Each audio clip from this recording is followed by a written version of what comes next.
السلام علیکم دوستو، کیسے ہیں آپ سب؟ میں زبینہ فیاض ایک بار پھر آپ کے ساتھ میں شروع کر رہی ہوں عالم رویا بائے تحریم ارشد ایپیسوڈ 50۔ چی چی چی مور کے رونے کی آواز آنگن میں سنائی دے رہی تھی۔ سردار غازو غضب سے صوفے کا بازو تھامے بیٹھے تھے۔ اسلم صوفے سے ٹیک لگا کر ٹانگ پر ٹانگ رکھے بیٹھا ہوا تھا۔ سردار دائیں بائیں گردن پھیر رہے تھے۔ یہ عقیق انہوں نے صوفے کی لکڑی کے بازو سے بجایا۔ اسلم نے ایک گہری سانس لی۔ میں نے کہا تھا یہ آسان نہیں، وہ میرا خاندان ہے، اتنی جلدی ہار نہیں مانے گا۔ اگر اسلم مایوس نہیں ہوتا تو اس کا خاندان بھی مایوس نہیں ہوتا۔ سردار نے تنفر سے بھوکڑا کر اسے دیکھا۔ بہت افسوس کے ساتھ اسلم ان کی جانب متوجہ ہوا۔ اب تمہارا داماد اس ملک سے جا نہیں سکے گا۔ جیسا آپ چاہیں، میں بھی اب اسے کوئی موقع نہیں دینا چاہتا۔ اس نے بربادی اپنا مقدر بنا لی ہے اور میری بیٹی نے اس کی بربادی کو گلے لگا لیا ہے۔ افسوس اس کی ماں کا نصیب اس کا ہوا۔ وہ ٹھنڈی آہ بھر کر اٹھا۔ وہ اٹھ کر بڑے بڑے ڈگ بھرتے باہر نکلا۔ باہر قدم رکھتے وہ اس سے پہلے آگے بڑھتا، اسے عبدالطواب اپنے غصیلے چھب میں آتا ہوا دکھائی دیا تو پچھلی دیوار سے لگ گیا۔ اس نے دقیق نظروں سے اس کا جائزہ لیا۔ ایک ہاتھ میں گن تھی، دوسرے میں خاکی لفافہ۔ وہ دندناتے ہوئے اندر آیا۔ سردار نے اسے دیکھا تو بھوکڑا کر اس کو بغور دیکھنے لگے اور پھر محفوظ ہوئے۔ خیر مقدم، وہ اپنے آدمیوں کو دیکھنے لگے۔ دیکھو ہمارے اڈے پر کس نے حاضری دی ہے، ایک گرک زادے نے۔ وہ تہش سے اسے دیکھتے ہوئے سامنے چلا آیا۔ یہ ہے گرک زادے؟ وہ اس کا تعارف دے رہے تھے۔ گرک الفا کے ماتحت رہنے والے گرک۔ یہ حرکت میں تب آتے ہیں جب ان کے الفا نر اور مادہ خطرے میں ہوتے ہیں، اور تم لوگ جانتے ہو گرک کون ہوتے ہیں؟ یہ اپنے خاندان کو بچانے کے لیے ہر چیز داؤ پر لگانے والے، ہر روز موت کے منہ سے بچ جانے والے، لوگوں کی کمزوریاں جاننے والے۔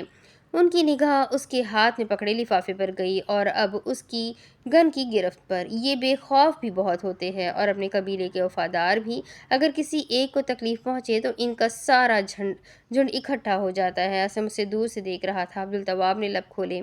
میرے پاس زیادہ وقت نہیں ہے۔ سردار اس کی آنکھوں میں دیکھ رہے تھے۔ وہ اپنے خشک کھردرے انداز میں کہہ رہا تھا، میری ابھی کشتی ہے۔ سردار نے پیچھے کھڑے آدمی کو اشارہ کیا تو وہ سر کو خم دیتے مڑا۔ عبدالطواب نے اس کے اشارے کو دیکھا تو بلا تمہید بات کی۔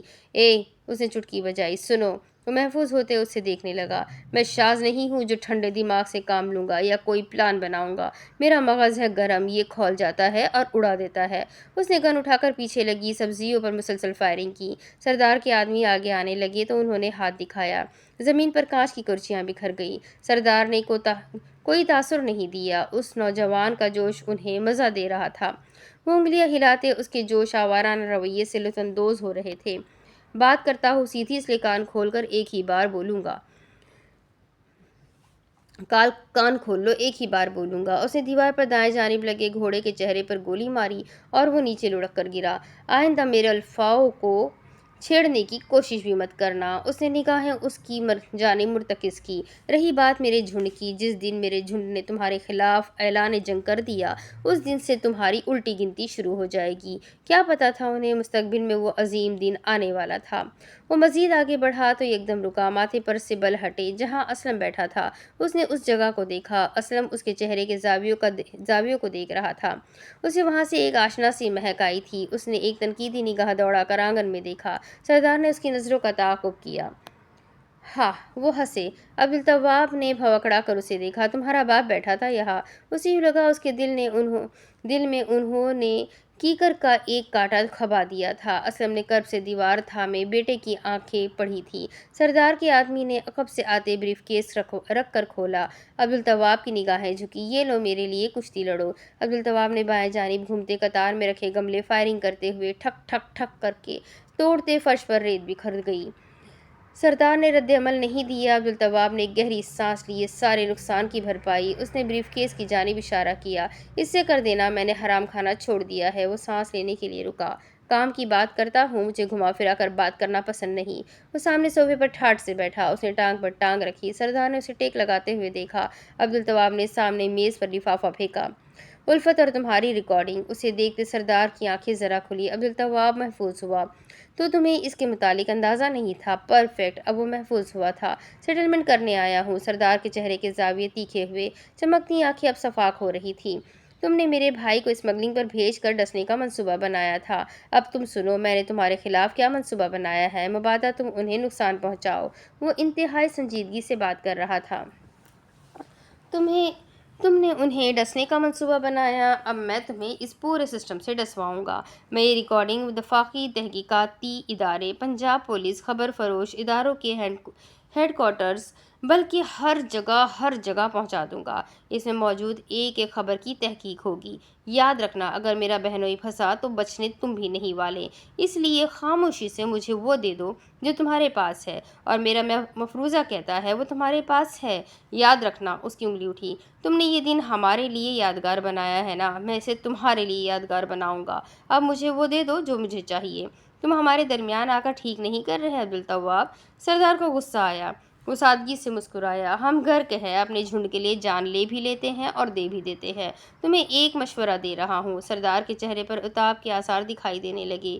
یہ دھندا چھوڑ دو، اب اس پر گرگوں کی نظر ہے، اور یہ تب تک اطمینان سے نہیں بیٹھتے جب تک سید سے سیر نہ ہو جائے۔ سردار نے ایک گہری سانس لی۔ یہ میری دیوانگی کی حد ہے اور تم رسیدگی کی ساحل پر ہو۔ میں تمہیں یہ نہیں سمجھا سکتا کہ میں یہ کیوں کر رہا ہوں۔ میں تمہاری کہانی میں ویلن ہوں گا، لیکن میں اپنی زندگی کا ہیرو ہوں۔ ان کی گفتگو پر متکبرانہ رنگ غالب آیا۔ میں ایک کلی تھا، کلی۔ میں نے یہ دھندا صفر سے شروع کیا، اسے بنایا، اسے پھیلایا۔ میں سردار ہوں، سردار جس کی انگلیوں پر اشراف اور سیاستدان ناچتے ہیں۔ میری نگاہ جس پر جاتی ہے میں اسے قابض کر سکتا ہوں۔ تم میرے خلاف اعلان جنگ کرو گے تو میں آخری وقت تک تم لوگوں کو تباہ کروں گا۔ میں یہ ثابت کروں گا میں ایک قدم آگے ہوں۔ تم لوگوں نے مجھے ویلن بنایا ہے، میں تم لوگوں کو بتاؤں گا ویلن ہمیشہ ایک قدم آگے ہوتا ہے۔ عبدالتواب نے ہاتھ اٹھائے، بے نیازی سے پوچھا، ہو گیا؟ چلو شاباش، اب سیٹل کرے۔ سردار نے غصے کو قابض کرتے عقیق پہنی انگلی سے اشارہ کیا اور اسے گھور کر دیکھتے انگوٹھی کو دائیں بائیں موڑا۔ یاد رہے۔ عبدالتواب کو یاد آیا، اس کی انگلی اٹھی۔ اس کی کاپی میرے پاس رہے گی۔ جس دن تم نے ہمارا راز کھولا ہم بھی تمہارا راز کھول دیں گے۔ سردار کے ضبط کی انتہا ہونے آئی تھی۔ اسے ٹھنڈے یخ رہنے والے انسان کو اس نے تپا کر رکھ دیا تھا۔ ایسے ہی ہوتی ہے نامافیہ نظام میں سیٹلمنٹ۔ وہ طنزیہ انداز میں مسکرایا، اور اس وقت وہ بالکل ہاجرہ کا چھوٹا بھائی لگا تھا۔ آدھے گھنٹے بعد وہ بیٹ ہاؤس کے صحن میں بیٹھا ہاتھ میں کیسٹ پنکھے کی طرح جھلا رہا تھا۔ اس نے غضبناکی سے اسے پٹک کر فرش پر پھینکا اور اسے پیروں تلے روندنے لگا۔ چک چک چک، وہ اسے بری طرح مسل رہا تھا۔ تو یہ ہے وہ ثبوت جس نے میری بہن کو ساری رات رلایا۔ وہ اس پر غصے سے مستقل طور پر جوتے مارتا جا رہا تھا۔ شاز بھائی کی اسمگلنگ کے چانسز ختم، اب ہو جائے گی ان کی صلاح۔ بھائی نے اسے سیٹلمنٹ کے لیے استعمال کرنا ہی تھا۔ یہ اچھا موقع تھا، کام ہو گیا۔ وہ یہ کہتے بشاشت چہرے پر لے کر آیا۔ اگلے لمحے لبوں پر سے مسکراہٹ پھیکی ہوئی وہ کرسی سے ٹیک لگائے سوچ رہا تھا۔ اب شاز بھائی کی ساری منصوبہ بندی سمجھ آ رہی ہے۔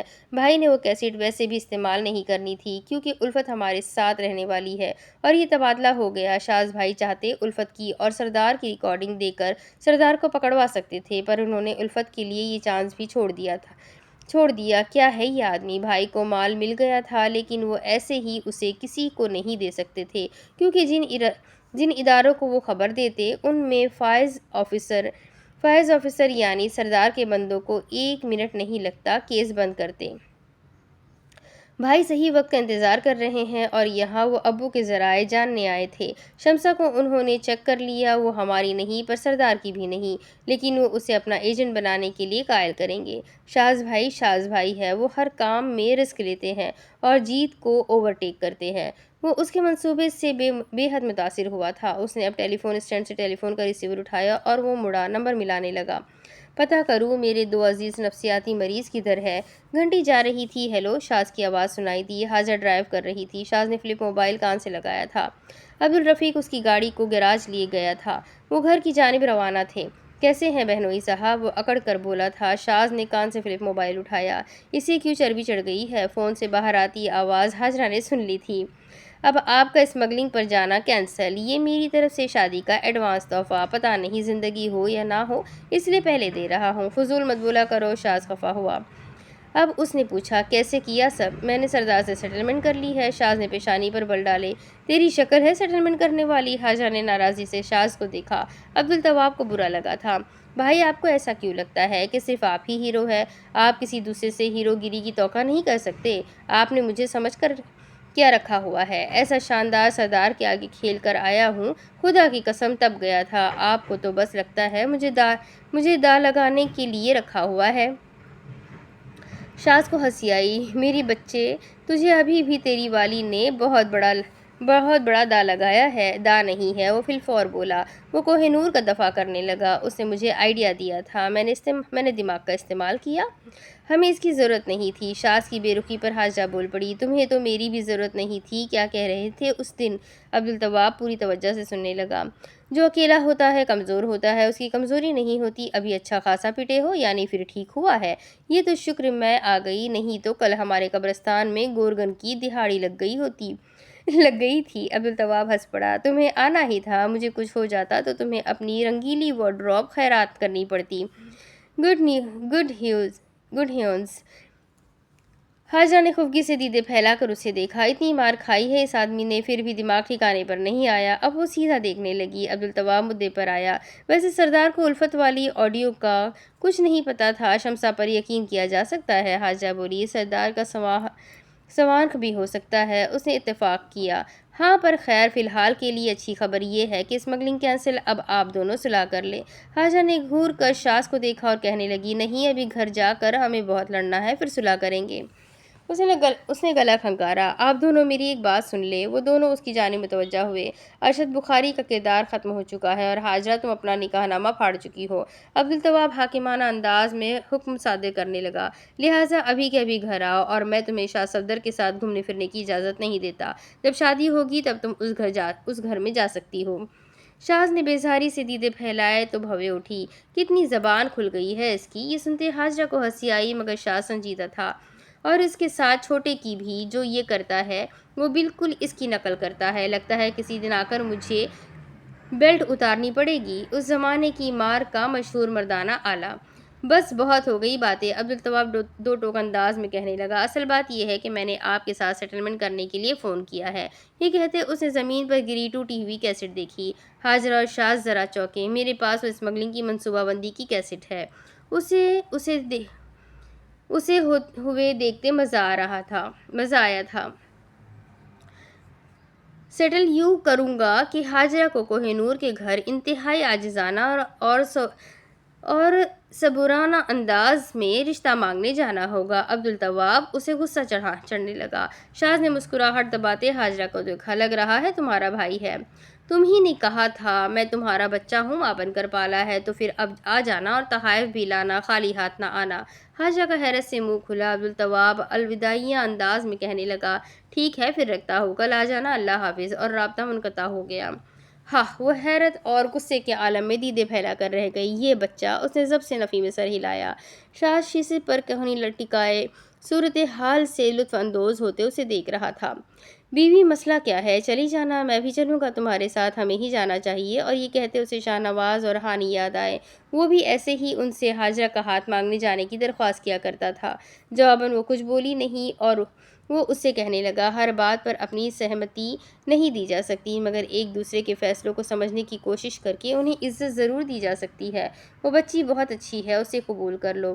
حاجرہ نے لب بھینچ کر کھولے اور ایک دم بولی، وہ تمہارا جونیئر ہے، بے حد چالاک، اور عبدالطواب بہت معصوم۔ میں نے رضامندی دے دی ہے، پر میں اسے قبول نہیں کروں گی۔ اس کی صفاق ہوتی نگاہیں ونڈ اسکرین پر تھیں۔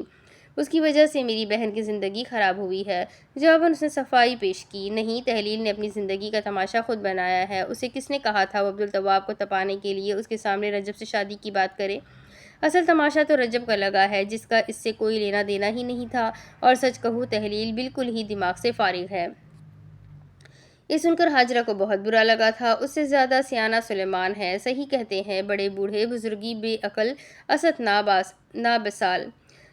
حاجہ نے گاڑی کا رخ موڑتے سنجیدگی سے طنز کیا، تم تو اس کی تعریف کرو گے ہی، آخر تمہاری ایکس گرل فرینڈ کا بیٹا ہے۔ توبہ! وہ کسکتے ہوئے بولا۔ توبہ! میری چچی ساس لگتی ہے وہ۔ یہ سنتے حیرانی سے حاجرہ کی آنکھیں باہر آئی۔ کیا کہا؟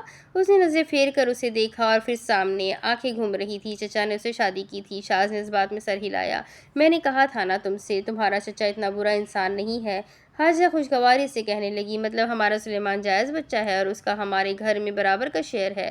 یہ کہتے وہ ذرا چونکی۔ اس نے شاز کو دیکھا، وہ پتلے سکیڑ کر اسے دیکھ رہا تھا۔ 1 منٹ کے لیے بھول گئی تھی وہ گھر کس کا تھا۔ اس نے سامنے دیکھا، میں تمہاری بیوی ہوں، اس میں میرا تو شیئر ہے، تو وہ میں سلیمان کو دے دوں گی۔ شاز نے اسے دیکھتے انگلی گھمائی۔ تم باتیں نہ گھماؤ، ہم جا رہے ہیں کوہ نور کا رشتہ لینے۔ ایسے جانا ہے تم نے؟ حاجہ نے ہاتھ سے اس کے زخمی چہرے کی جانب اشارہ کیا۔ کوہ نور کے بھائی نے دیکھ کر ہی ڈر جانا ہے، پہلے ہی وہ اس دن کا بہت ڈرا ہوا ہے، میں خود ہی چلی جاؤں گی۔ شاز کو اس کا کوہ نور کے لیے خشک رویہ اچھا نہیں لگا تھا۔ حاجرہ، میں نے تمہیں کبھی کچھ نہیں کہا کہ تم کس سے کیسے بات کرتی ہو، کیا کرتی ہو کیا نہیں، لیکن یہاں تم غلط ہو۔ تمثیلی نند نہ بن کرو، وہ بچی اچھی ہے، قابل اعتبار ہے اور اس کی ایک خوبی ہے۔ حاجرہ نے ناگواری سے ناک سکیڑی اور شاز کی اٹھتی ہوئی انگلی دیکھی۔ وہ عبدالتواب جیسے بھپرے ہوئے انسان کو کنٹرول کرتی ہے، اس پر کسی کا واز کام نہیں کرتا، داجی کا بھی نہیں اور تمہارا بھی نہیں۔ حاجرہ نے غور کیا، رجب جیسے سیدھے انسان کا بھی نہیں، لیکن اس پر اس کی باتوں کا اثر ہوتا ہے۔ شی از سم تھنگ، اور ابھی جو اس نے کیا ہے یہ بھی داد کے لائق ہے۔ اس دن سلیمان کو بھی بچاتے وہ بے خوفی سے اس آدمی کا ڈٹ کر مقابلہ کر رہی تھی۔ وہ سانس لینے کے لیے رکا۔ عبدالتواب اور وہ ہارڈ ویئر اور سافٹ ویئر ہے، دونوں ایک ساتھ کام کر سکتے ہیں تو سسٹم چلتا ہے۔ کوہ نور دماغ لگاتی ہے اور عبدالتواب ہاتھ۔ وہ لڑکی کوئی معمولی لڑکی نہیں ہے، اس کے دماغ کا ہونا ہمیں کسی دن بہت بڑی مشکل سے بچا سکتا ہے۔ حاجرہ جذبت ہوئی۔ تم اپنا مطلب سوچ رہے ہو؟ میں اپنے بھائی کی زندگی کے متعلق، اس نے اقرار کیا۔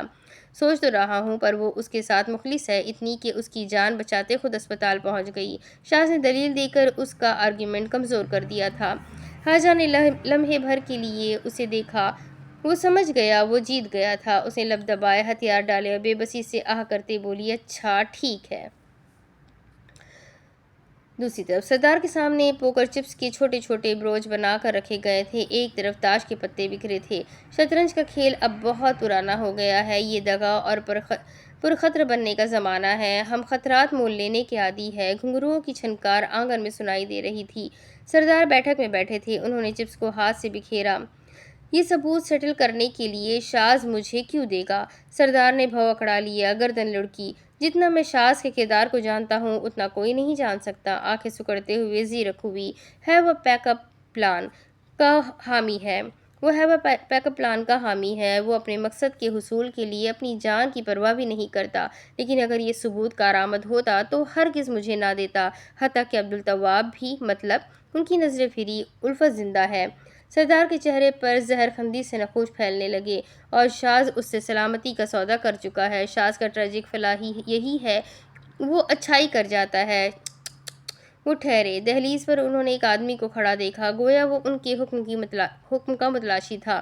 انہوں نے بھو سے اسے جانے کا اشارہ کیا۔ اس کے پلٹتے انہوں نے ٹیک لگائی۔ میں پتوں سے کھیلتا ہوں، جرأت بھی مت کرنا مجھے للکارنے کی۔ تمہارے شطرنج کے داؤ کا حساب میرے اکو کو نہیں ہرا سکتا۔ ایک عرصے سے میں نے اپنی ہی قسمت کو ورگلانے کی تدابیریں سیکھ رکھی ہے۔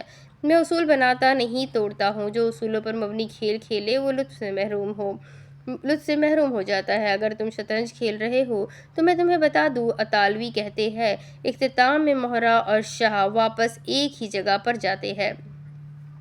اگر تم نے مجھے مہرہ بنایا تھا تو میں تمہیں آگاہ کرتا ہوں، تمہارا مقدر مجھ سے کچھ مختلف نہیں ہوگا۔ وہ کہا لگا کر ہنس پڑے۔ دوسری طرف عبدالتواب زمین سے ٹوٹی ہوئی کیسٹ اٹھا کر اٹھنے لگا تو گیٹ پر چہرے سے مردانہ چادر اتارتے ہوئے اسلم اسے دکھائی دیا۔ چہرہ صفاق تھا۔ اسلم گیٹ بند کرتے اس کی جانب مڑا۔ عبدالتواب بغور اسے دیکھ رہا تھا۔ ان دونوں چہروں میں بلا کی مشابہت تھی، بس درمیان میں زماں کا فرق تھا۔ وہ اسلم تھا، وہ عبدالتواب، اور عبدالتواب نے ٹھانی تھی وہ اپنا مقدر بدل کر رہے گا۔ اسلم اس کی جانب آتے رکا۔ عبدالتواب بے تاثرانہ انداز میں اس کی آنکھوں میں دیکھ رہا تھا۔ تم؟ جواباً وہ بولا، میں اسے کبھی کچھ نہیں بتاؤں گا۔ وہ غصے سے پھٹ پڑا، میں بتا ہی نہیں سکتا۔ I hate hurting her۔ اس کی آنکھیں سرخ ہو گئی۔ اسلم نے مٹھیاں بھیج لی۔ مجھے پتا ہے آپ نے اسے نقصان نہیں پہنچایا، مجھے پتا ہے آپ اسے نقصان نہیں پہنچا سکتے۔ کوئی انسان مکمل طور پر بدفطرت نہیں ہوتا، اور یہ بات مجھ سے بہتر کوئی کیسے سمجھ سکتا ہے؟ اس کے لبوں پر زخمی مسکراہٹ در آئی۔ آپ چاہتے ہیں وہ یہاں سے چلی جائے، محفوظ رہے؟ میں بھی یہی چاہتا ہوں، میں بھی چاہتا تھا وہ اس شخص کو چھوڑ دے، لیکن اب کچھ عرصے میں مجھے اندازہ ہو گیا ہے وہ اس انسان کو کتنا چاہتی ہے۔ وہ سام نہیں ہے، وہ شاذ ہے، وہ اسے چھوڑ ہی نہیں سکتی۔ شاذ سے کوئی ایک مرتبہ مل لے، پھر وہ اسے مکمل طور چھوڑ نہیں سکتا۔ وہ ہمارے ساتھ رہتا ہے، ہمارے دل میں، ہماری یادوں میں، کہیں نہ کہیں وہ رہتا ہے۔ جتنا اس انسان پر مجھے غصہ ہے، شاید ہی کسی پر ہوگا، کیونکہ اس نے میرے ساتھ سب سے زیادہ زیادتی کی ہے۔ لیکن ابو، میں اس سے نفرت نہیں کرتا۔ عجیب ہے نا، میں اس سے نفرت نہیں کر سکتا۔ شاذ سے کوئی نفرت کر ہی نہیں سکتا۔ وہ سانس لینے کے لیے رکا۔ یہ میرے دل کا حال ہے۔ اب آپ تصور کریں میری بہن اس کے لیے کیا محسوس کرتی ہوگی۔ ابو، ہاجرہ وہ 16 سال کی لڑکی نہیں، نہ ہی شاذ سام ہے جس سے آپ اس کا پیچھا چھڑا دیں گے، اور نہ ہی میں وہ چھوٹا بچہ ہوں جو ایک بار پھر اپنی بہن کے دل ٹوٹنے کا تماشا دیکھے گا۔ میں اس مرتبہ اسے قطعاً تکلیف نہیں پہنچنے دوں گا، اس لیے میں اس کے ساتھ ہوں۔ آپ نے اسے سیدھی طرح تکلیف نہیں پہنچائی، لیکن آپ نے بالواسطہ اسے تکلیف پہنچائی ہے۔ اسلم کے چہرے پر جو صفاقی کا مکھوٹا چڑھا ہوا تھا وہ دھیرے دھیرے پگھلنے لگا۔ آپ نے آج اپنی اولاد کے ساتھ کیسے کھیلا ابو؟ کوئی شک نہیں آپ نے ایک بہترین کھیل کھیلا، پر ابو یہ آپ نے کیسے کیا؟ میری بہن کیسے تڑپ رہی تھی؟ وہ حاجہ کے کپکپاتے ہاتھوں کا لمس اپنے ہاتھوں میں اب تک محسوس کر سکتا تھا۔ جب وہ رو رہی تھی مجھے لگ رہا تھا میرا دل 2 حصوں میں چیرا جا رہا ہے۔ میری یہ حالت تھی تو آپ وہاں بیٹھ کر اس کے دل اور اس کی نفسیات سے کیسے کھیل سکتے تھے؟ کیونکہ یہ اس کے لیے ضروری تھا۔ وہ ایک دم بول پڑا، شفا کے لیے کڑوی دوا کا پینا ضروری ہوتا ہے۔ عبدالتواب نے ضبط سے رخ پھیر لیا۔ وہ اس وقت اس کا چہرہ بھی نہیں دیکھنا چاہتا تھا۔ آج وہ اس انسان سے دور ہو جائے گی، اس کی اس میں بہتری ہے، وہ نہیں بچ سکتا عبدالتواب کی نگاہیں اس پر واپس آئی۔ اس دھندے کے متعلق تم اتنا تو جانتے ہو نا؟ اسلم کی آواز میں اسے تڑپ محسوس ہوئی۔ ایک جماعت سے جان چھڑائے گا، دوسری اس کے پیچھے پڑ جائے گی، ہر وقت اس پر نظر رکھی جاتی ہے۔ پہلا وہ اکیلا تھا، پر اب میری بیٹی اس کے ساتھ ہے۔ کچھ غلط تو نہیں کہہ رہا تھا وہ، پھر بھی اس نے بہن کا دفاع کیا، پر اس پر ان دونوں کا اختیار نہیں۔ ان دونوں نے بہت کوشش کی ہے ایک دوسرے کو چھوڑنے کی۔ اسلم نے سر جھٹک کر ٹھنڈی آہ بھری۔ جانتا ہوں، اس لیے میں نے اب سب ہاجرہ پر چھوڑ دیا ہے، مگر ایک بات۔ اس نے سر اٹھا کر اسے دیکھا۔ اگر شاذ کو ہاجرہ سے اتنی محبت ہے تو وہ اسے مصیبت میں کیوں ڈال رہا ہے؟ وہ کیوں یہ سب اس کے لیے نہیں چھوڑ دیتا؟ وہ ایک خاموش سپاہی ہے ابو۔ عبدالتواب کا دل کھل گیا، جو اپنے ملک سے بہت محبت کرتا ہے اور اس سسٹم سے مایوس ہے، پر پھر بھی اس بددیانہ سسٹم کے خلاف لڑ رہا ہے بنا کسی اجرت کے۔ اسے ہاجرہ سے بہت محبت ہے، لیکن اسے اس کے ملک سے عشق ہے۔ اسلم کی دلیل کمزور ہو گئی۔ اس لیے میری آپ سے درخواست ہے، اگر آپ ہمیں خوشیاں نہیں دے سکتے تو غم بھی مت دیں، کیونکہ ہمارا خاندان بہت دیر بعد خوش رہنے لگا ہے۔ ہم لڑتے ہیں، جھگڑتے ہیں، ہنستے ہیں، کوئی مسئلہ ہوتا ہے تو ایک دوسرے کے لیے کھڑے ہو جاتے ہیں۔ ہمارا شہرازہ ہونے لگا ہے، ہمیں کوئی پریشانی ہوتی ہے تو ہم اپنے الفاظ سے رابطہ کرتے ہیں اور وہ ہماری مدد کے لیے آتے ہیں۔ ان کے ہونے سے ہمیں بھی لگتا ہے ہمارے سر پر ایک مضبوط سربراہ ہے۔ ہم شاذ سے بہت محبت کرتے ہیں اور ہم اسے چھوڑنے کے متعلق تصور بھی نہیں کر سکتے۔ میں التماس کرتا ہوں آپ سے۔ عبدالتواب نے ہاتھ جوڑتے عاجزی سے سر جھکا لیا۔ اسلم کو تکلیف ہو رہی تھی، بیٹی بیٹے کی یہ حالت دل چیر رہی تھی۔ خدا را ہمارے لیے مشکلات نہ بڑھائے۔ اس نے سر اٹھا کر رنج سے باپ کو دیکھا اور پھر تیزی سے بڑے بڑے ڈگ بھرتے سیڑھیوں کی جانب جانے لگا۔ وہ زینے چڑھ رہا تھا۔ اسلم نے پلٹتے ہوئے اسے دیکھا۔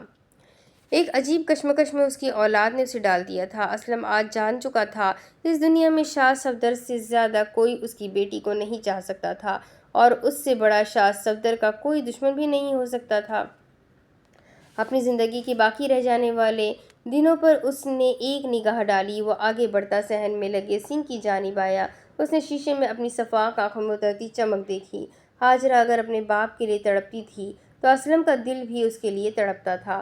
وہ خود تو اس بھنور میں پھنس چکا تھا، اپنی بیوی کو مرتا ہوا دیکھ چکا تھا، لیکن اس مرتبہ اپنی بیٹی کو نہیں دیکھ سکتا تھا۔